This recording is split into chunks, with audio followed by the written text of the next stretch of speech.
This sounds like a crazy science fiction thing, but it absolutely... Oh, I got into this because a few episodes ago we were having a chat about the Hindenburg disaster, I think. I don't... My mind is a sieve, man. I don't even remember what we were talking about the Hindenburg, but I know it came up. That it blew up. Oh, yeah. That it set fire, and we were saying how much we love airships, and it's a shame they don't exist anymore. I was saying... But I feel like that was an aside, because I was talking about how awesome it would be to go on an airship cruise and how we should start an airship cruise business together. Yes. Once the podcast takes off. I feel like this is the meme of our generation, isn't it? Like, don't worry, I'm going to quit my job when my podcast takes off. Become a YouTuber. Yeah. Oh, wait a minute. Well, no, that one I did. The podcast one I'm still working on. This anyway. The Hindenburg. Airships. Airships. There's is there a picture? Yeah. Yeah, so they built these giant things, and the whole idea is to have them as a mothership, right? Okay. So, because they were a big deal, and the idea would be, like a aircraft carrier works for the sea, it's all about just getting those planes up and then sending them off to attack targets. Mm-hmm. They would have airships, and a bunch of planes would be on the airships. They'd release the planes, and they would go out and attack their targets, and then they would be able to come back to the aircraft carrier, and they'd use these sort of sling devices that would hang down, and they'd launch the planes, and they would catch the planes, and it's all very exciting. Very clever. Basically, also, by the way, the planes that attach them have an amazing name. Parasite fighters. Ooh. Which, I don't know, it doesn't sound... It sounds kind of negative. Sounds like an illness. Yeah. It sounds like something that would be used to fight, like some sort of anti-parasite pill that you take. Like an anti-mosquito pill or something. Yeah. Well, not parasite. And what are they called? Anaphylaxis? Prophylaxis. That's when you get ill. That's when you get an anaphylactic shock is someone that's got an allergy. So basically they're up until the 1950s. They made these things. They weren't super viable. Basically they're just kind of too giant, and then they realized aerial refueling. They mastered that technology. So if you've got like a big, your fighter jet's going on and it needs to refuel in the air, they can have like a big refueling plane, and this you've seen it in movies. Nozzle, it comes down, it connects. Fun fact, this is a short one, by the way, apparently, because I realize I'm already coming to the end of my notes. There you go. How long can Air Force One, Air Force One, the president's plane of the US? I think I know this. It can stay in the air for indefinitely. Yes, they can keep refueling it. And I was like, don't the engines get tired and stuff like that? Apparently not. Just keep on going. they get rid of one and they replace it in the air. Have you seen that movie Air Force One? The one with Harrison Ford. Oh, yes. Apparently, Gary Oldman said it was one of his favorite moments where he saw Harrison Ford under a sign that says no smoking or eating, and he was eating with a cigarette in his hand. Ah, amazing. It's such a great... Oh, he's the president. He can do whatever he wants. Harrison Ford. Harrison Ford was filming. Wait, and they in were the on movie Air Force One? Yeah, and like they it's were there behind the scenes. and it was like behind the scenes. Oh, I thought it was like in the movie. And he was just doing whatever he wanted. That's awesome. There was that story a while ago about those... Oh, this was a huge scandal, and rightly so. There were those two girls who had that picture of them shouting and swearing at a soldier's grave. No.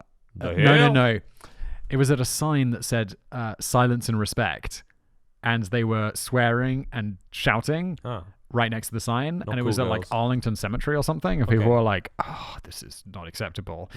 But it was part of a whole series of photos they did of like disobeying things, like smoking in front of a no smoking sign and stuff like this. And I was like, I can understand, like, while this was your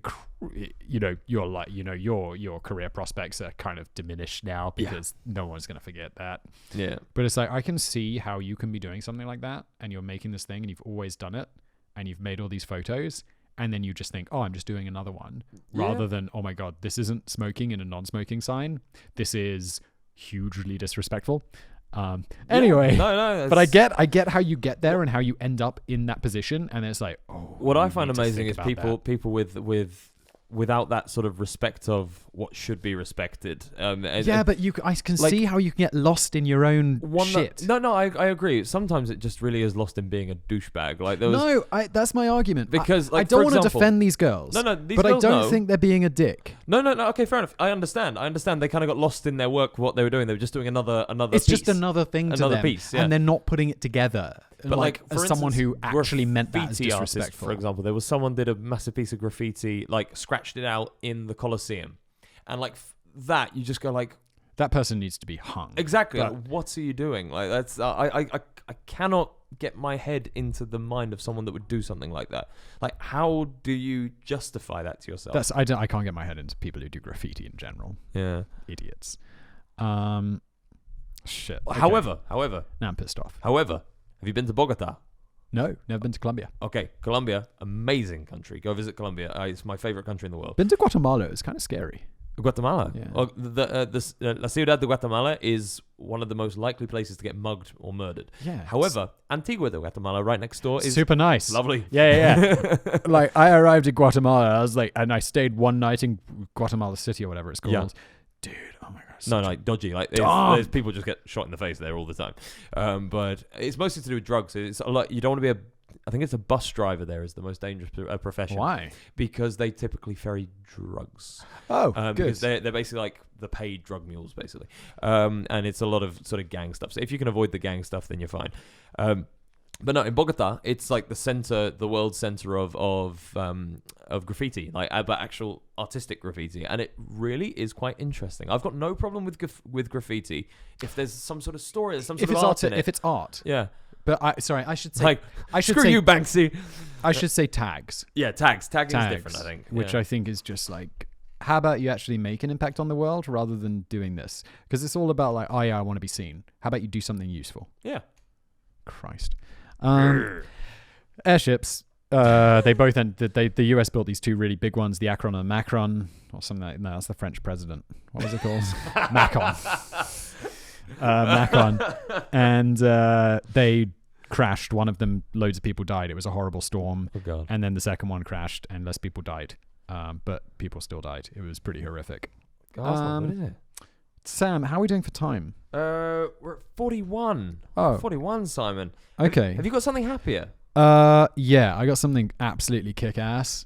And I think I was really hoping we'd actually get this in today because it does kind of follow up to the airship one. Okay. I'm just looking at my notes here. Is there anything else we wanted to do? Nothing that if you need me to interesting. fill with something, I can No. give you something. I have my like things that I sketched down. Oh, that I your thought, mind map. But yeah, For those eagle-eyed viewers watching on YouTube, they will they'll be able to see your scribbly notes. that's true. And my realised doodling. There's actually nothing on there. It's just like interesting. If you are listening on wherever you get your pods or you're watching on YouTube, make sure to give us a like. Yes, And, good effort. And well done. Give us a follow. Yes, subscribe. Hit the little bell. Hit the. If you hit the bell if you want to. It's like Jesus, I say like 6 times a day. I want to talk about the nuclear-powered plane that's the size of the Empire State Building. This is absolutely ridiculous. Load up the wiki page, Is Sam. it real? No. No. I mean, it's as real. It was never built, but this is not some fictional thing. This was made by, well, not made, but the design was by Lockheed Martin, who you've probably heard of, fairly large defense contractor. I got to do some audio description for people who are listening at home. Yeah. I've just got some stats in front of me. So for some perspective, right, that plane in the front there, or is a 747, I believe, but the stats I have are for an A380, which is a larger plane. The A380, have you been on an A380? It's I've been Airbus. on an A380 Airbus. Absolutely massive planes. Amazing. Over 2 decks, biggest plane ever made So by much space. capacity.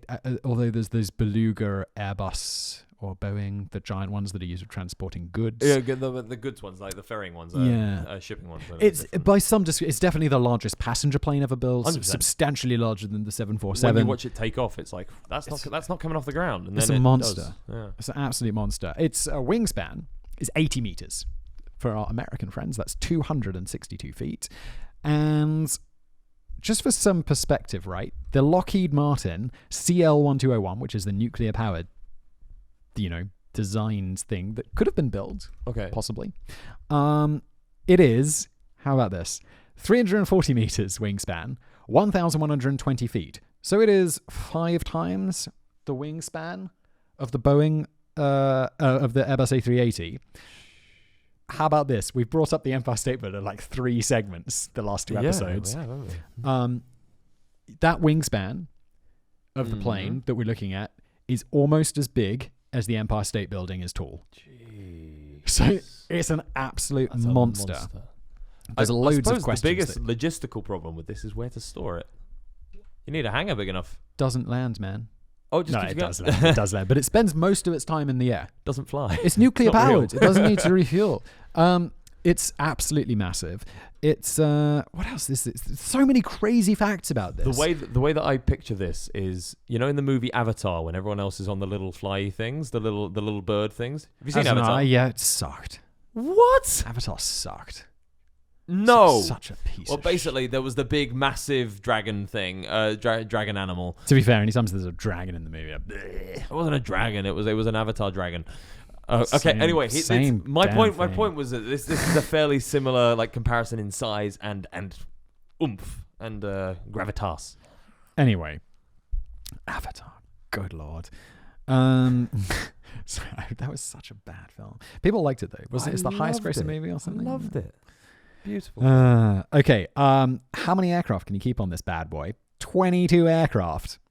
And a shuttle that will take people to the ground. Because this thing can stay airborne for 40 days. Nice. Yeah, it just flies it there. Thousands of crew, by the way. Thousands of people will be on board this thing. Is it necessary? Well, it wasn't built. My so point is, really what's the wasn't point? that necessary. What's the point? The same reason giant aircraft carriers exist, because you can't fly a combat aircraft from the US to Syria. You need to have a staging location, and either you do that from an allied country nearby or you do it from an aircraft carrier. Aircraft carriers are basically you take your staging station wherever you are in the world and you take off from there, and boom, there you go. With this plane, this nuclear powered plane, it's obviously much faster than getting an aircraft carrier there. So yeah, there you go. It's a definite monster, I'm sure. I think that's kind of the biggest question though, is what are the logistics of it actually working? How do you get people to and from? How do you get rid of rubbish and stuff like that? Well, these are shuttles. The rubbish is not really going to be an issue because the biggest thing is going to be they've got space. They got space, right? And it's absolutely massive. One thing that you think, how does it take off? Where does it land? It's absolutely massive. I mean, you're going to build an airport for this? Nevada somewhere. VTOL, vertical takeoff and landing. No. Yeah. Those engines just point down and it just fires it up because it's nuclear powered. Yeah. No way. And this is what's just quite so incredible about all of this is just, I think I've actually got a thread later on with, I made these notes 2 weeks ago, so I'm a little bit rusty. Yeah. Let's just talk. Okay, this is, because I don't think people grasp quite how impressive nuclear power is. At least maybe I didn't until I started looking into this. Absolutely giant cruise ship, right? You get those things, they have 6,000 people on this one cruise ship. It's enormous and it does all of this. You know how much fuel those things burn? How much diesel? I know that there comes a point where you stop doing miles to the gallon and you start doing massive gallons to the mile. Yeah. Indeed, it burns 11,000 gallons per hour, which is 41,000 litres of fuel an hour. Do you know, I don't understand how we still have natural resources. It's pretty insane. When you actually look at if you think taking off on a plane, how much fuel you need. If you think all of us lighting our houses and everything like that, and all the everywhere that we use, everyone filling their cars with petrol and all these sorts of things, and then you think of mass scale things, of filling tanker ships and all tanker ships and battleships and all those big ships and other ships, how do we still have fuel in the ground? I don't get it. It's crazy. I'm just running a quick number here. So I reckon my car takes 80 litres of fuel maybe, and then you run that's 500 refills for 1 hour of ship burning a thing. So 500 refills is what? If I fill up once a week, I don't because I don't commute, but let's figure people do. That's 10 years of petrol for one person who commutes regularly, fills up the car once a week, is what burns in 1 hour on one of those cruise ships just to move it. And it does move fast. It's real slow. Yeah. Okay. So let's get into how this figures in with nuclear power, right? Those aircraft carriers, They are big. Mm-hmm. I believe they're substantially bigger than a cruise ship. Because they are... Oh, they're humongous. Yeah, like these aircraft carriers are Okay, I huge. wasn't sure. They're absolutely beastie things. Oh, but so are cruise ships. Like, cruise ships are massive.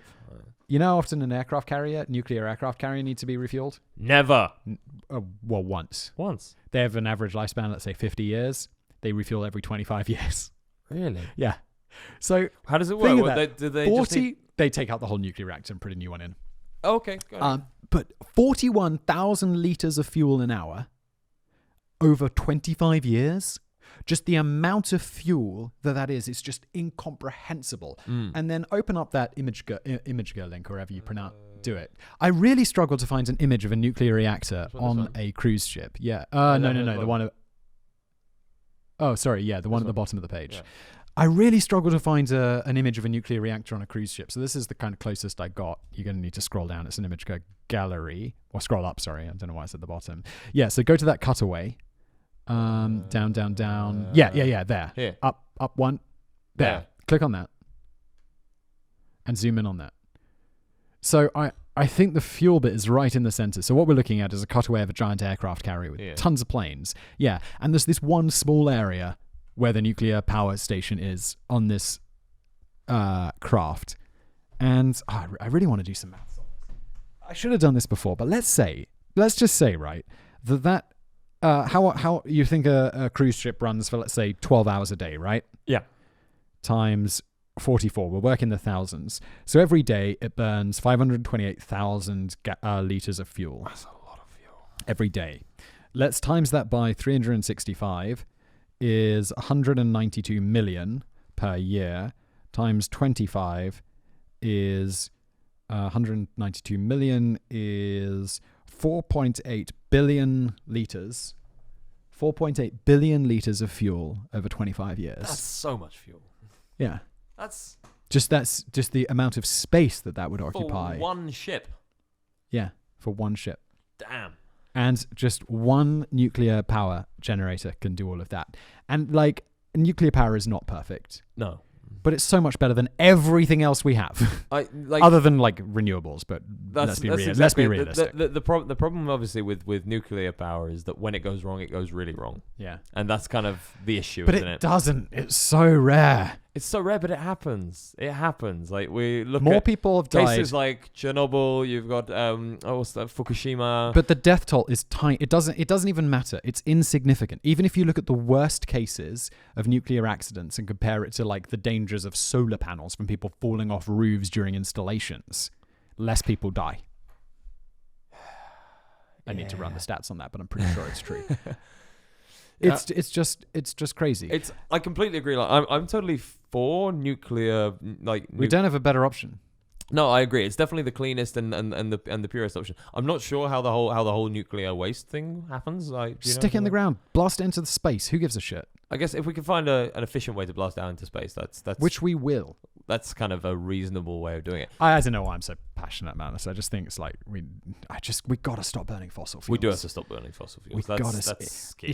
You know what's not destroying the ozone and causing global warming? Nuclear power. And what's the big problem? People are like, oh, you're burying it in the ground.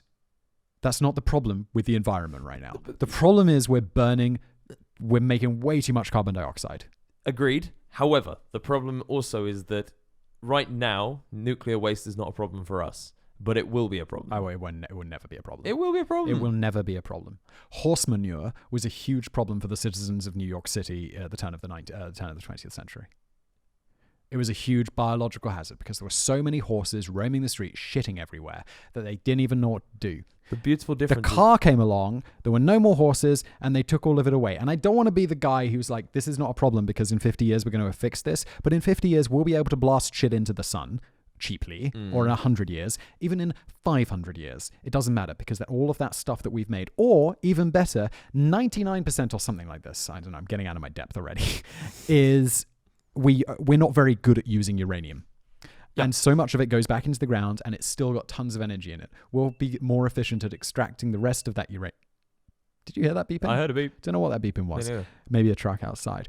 All of that uranium is still got tons of energy in it. We'll find more efficient ways to extract it, or we'll just blast it into the sun. cheaply, because in 500 years, the idea that we won't be able to blast shit into the sun for nothing is insane. Mm? I don't want to be that guy who's like, this is tomorrow's problem, but it kind of is, because today we got to stop burning carbon dioxide. We got to stop making carbon dioxide. Yeah, that's true. Let's get off this because I'm just going to go fucking crazy. Go to that Reddit thread.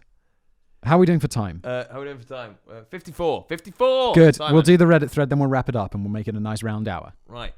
Because some absolute legendary hero did my work for me. Oh, amazing. And on that, there's a Reddit thread about this. And the top comment is just this dude listing incredible stats about this plane. There we are. Yeah, jump in on that. Let's just see if we got some cool ones here. Okay, so let's pick out some interesting ones. It was going to cruise at Mach 0.9, Nice. which is faster than most planes today, at 30,000 feet, some 200 miles from the battle space. So that's why they could just drop their planes down 200 miles, boom, easy.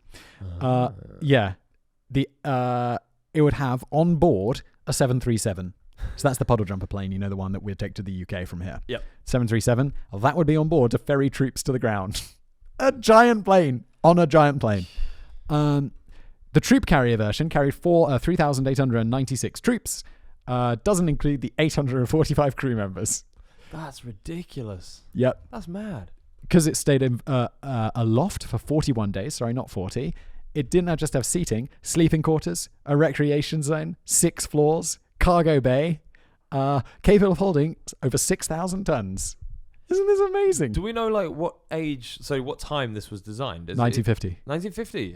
Yeah. I think that people have become less Less- I don't want to say less sort of like the designers have become less inspired, but I think that was a real age for cars, for planes, and everything. Everything was beautiful. Everything was artistic. And let's make tons of crazy stuff. Let's just do it crazy. Let's just have fun, And now it seems like everything is done for aerodynamics. Everything is done for this. Right. Whereas everything then was just 100%. Let's just do cool.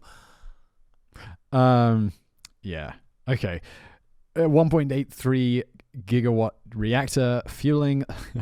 This is what I love about Reddit. It's this super long technical thing, and he's like, it had a 1.83 gigawatt reactor fueling the mofo. I'm like, yes.